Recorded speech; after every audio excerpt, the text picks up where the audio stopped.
నుండి ఎప్పుడు కూడా జనరల్గా మేము ప్రెస్ మీట్లు కానీ లేకపోతే ఇంటర్వ్యూస్ కానీ హైప్ కానీ ఎప్పుడు చేయడం జరగలేదు. ఇప్పుడు విషయం ఏంటంటే ఎందుకు చెప్పాల్సి వస్తుందంటే సోషల్ మీడియా ఎక్కువైపోయింది, ఛానల్స్ ఎక్కువైపోయాయి, మా ప్రాబ్లమ్స్ ఎక్కువయ్యాయి. మేమేం ప్రాబ్లమ్స్ సాల్వ్ చేసాము, ఎలా అసోసియేషన్ ఫామ్ చేసాము, ఎంతవరకు దాదాపు 27 ఏళ్ల క్రితం ఈ సంస్థ స్టార్ట్ చేయడం జరిగింది. 98లో 1998లో దేవదాస్ కనకాల గారి గైడెన్స్ ప్రకారం వారు అప్పట్లో 95-96 నుంచే వారు ఏం చేశారంటే టీవీ ఇండస్ట్రీ పెరుగుతుంది, అప్పటికి ఇంకా కొన్ని ఛానల్స్ రాలేదు, ఛానల్స్ వస్తాయి, industry TV industry cinema industry అన్నీ కూడా పెద్దగా అవబోతుంది, సో అన్ని యూనియన్లు ఉండాలి అని చెప్పేసి నేను ఆయన శిష్యుడుగా, అప్పుడు ఆయన స్టూడెంట్గా ఉండేవాడిని, నేను ఆయన శిష్యుడుగా నన్ను పిలిచి వినోద్ బాల గారిని పిలిచి ప్రీతి నిగమ్ అని ఒక ఆర్టిస్టు తను ముగ్గురిని పిలిచి మీరు అసోసియేషన్స్ ఫామ్ చేయండి, artist association, first artist association. మాకు సమస్యలు చాలా ఉన్నాయి, అంతకుముందు ఏదో ఛాంబర్లు అవి ఇవి ఏమున్నా కూడా కరెక్ట్గా లేకుండే. సో తర్వాత మేము ఒక అడాక్ బాడీ వేసి 1 ఇయర్ దాదాపు 1 సంవత్సరం పాటు తిరగడం జరిగింది. ఇంటింటికి వెళ్ళి మెంబర్షిప్లు చేయడము. 100 రూపాయలతో స్టార్ట్ అయింది మా మెంబర్షిప్. ఆ రోజుల్లో 100 రూపాయలతో 333 మంది మెంబర్షిప్తో స్టార్ట్ అయ్యి ఫస్ట్ ప్రెసిడెంట్ అచ్యుత్ ఎన్నికయ్యాడు. రవీంద్ర భారతిలో ఎలక్షన్స్ జరిగాయి.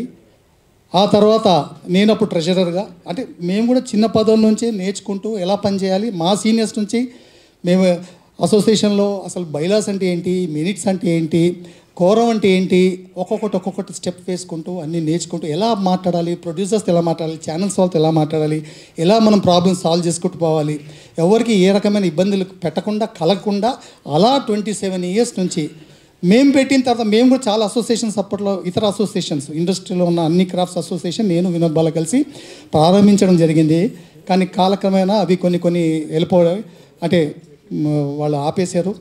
మేము ఈ టీవీ ఆర్టిస్ట్ అసోసియేషన్ మాత్రం పక్కన పెట్టి ఆ రోజుల్లోనే దేవదాస్ కనకాల గారు పేరు పెట్టింది కూడా ఆయనే, తెలుగు టీవీ ఆర్టిస్ట్ అసోసియేషన్ అని. అంటే రాష్ట్రాలు విడిపోతాయని తెలియదు, ఏమి తెలియదు, కానీ తెలుగు మాత్రం అప్పట్లో పెట్టారు ఆయన ఎందుకు వచ్చిందో ఆలోచన తెలియదు, కానీ ఆ పేరు ఈ రోజు కూడా కంటిన్యూ అవుతాయి. అన్ని ఈరోజు టీవీ ఇండస్ట్రీలో అన్ని యూనియన్లు కూడా తెలుగు టీవీ అనే పేర్లతో ఉన్నాయి. మేము స్టార్ట్ అయిన తర్వాత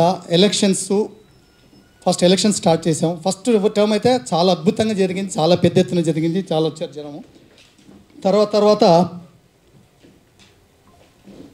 సెకండ్ టర్మ్కి వచ్చేసరికి అసలు పోటీ లేదు, జనం లేరు, మెంబర్షిప్ ఫిల్ చేయాలంటే పోస్టులు ఫిల్ చేయాలంటే కూడా బత్మాలు తీసుకొచ్చి చేసే పరిస్థితి వచ్చింది. ఆ తర్వాత ఒక్కొక్క మెట్టు ఎదుగుతూ ఒక్కొక్క ఆర్టిస్ట్ సమస్యలు ప్రాబ్లమ్స్ సాల్వ్ చేసుకుని దాదాపు ఇప్పటి వరకు 400 మంది ప్రాబ్లమ్స్ సాల్వ్ చేసాం మేము ఆర్టిస్ట్లే. వాళ్ళ టైమింగ్స్ కానివ్వండి, పేమెంట్స్ కానివ్వండి, వీళ్ళందరి ప్రాబ్లమ్స్ సాల్వ్ చేయడం జరిగింది. ఇకపోతే అందరికీ మెడిక్లెయిమ్ ఇప్పించడం జరిగింది. 16 సంవత్సరాల క్రితము ఆహుతి ప్రసాద్ గారు మూవీ ఆర్టిస్ట్ అసోసియేషన్ సెక్రటరీగా ఉన్నప్పుడు మేము మూవీ ఆర్టిస్ట్ తరఫున వెళ్తున్నాం, విజయ్ మీరు కూడా టీవీ వాళ్ళు కూడా అడగండి రండి మాతో పాటు అని. వాళ్ళ కజిన్ డాక్టర్ నాగార్జున గారు డైరెక్టర్గా ఉండే వర్కింగ్స్లో 16 సంవత్సరాల క్రితం మాకు మెడిక్లెయిమ్ ఆయనతో పాటు మేము కూడా మూవీ ఆర్టిస్ట్ అసోసియేషన్తో పాటు వెళ్ళి మేము స్టిల్ మెడిక్లెయిమ్ ఇంకా అక్కడే కంటిన్యూ అవుతున్నాము. మాకు 70% డిస్కౌంటు పక్కన ఉంటూ సపోర్ట్ చేసుకుంటూ ప్రతి ఆర్టిస్ట్కి మాకు ఎంతవరకు అంటే తోచిందో అది హెల్ప్ చేసుకుంటూ ఒక్కొక్కరం అలా వెళ్ళాం. అంతేకాకుండా మేము గతంలో కోవిడ్ వచ్చినప్పుడు కోవిడ్ పీక్ అంటే చాలా పీక్ టైమ్స్లో బయటికి వెళ్ళే భయపడే పరిస్థితుల్లో కూడా ఇంటింటికి దాదాపు 150 మంది ఆర్టిస్టులు ఇంటికి వెళ్ళి గ్రాసరీస్ ఇవ్వడం జరిగింది. ఎందుకంటే ఆర్టిస్టులు క్యూలో నిలబడద్దు, సూపర్ మార్కెట్ల దగ్గర క్యూలో ఉండకూడదు, చిన్న ఫీల్ అవుతారు, ఎందుకంటే ఆర్టిస్టులకు గుర్తుపడతారనే ఉద్దేశంతో అప్పుడు బయటికి రాని వాళ్ళు చాలామంది ఆర్టిస్టులు పస్తులతో ఉంటే కూడా ఇంటికి వెళ్ళి ఇవ్వడం జరిగింది. ఓకే, అలా కాకుండా హరిగారి దీంతో నాగబాబు గారి ప్రోద్బలంతో చిరంజీవి గారి ట్రస్ట్ బ్యాంక్ ద్వారా గ్రాసరీస్ కంప్లీట్ పరిశ్రమకి ఇప్పించడం జరిగింది. ఆల్ 24 క్రాఫ్ట్స్కి ఇప్పించడం జరిగింది.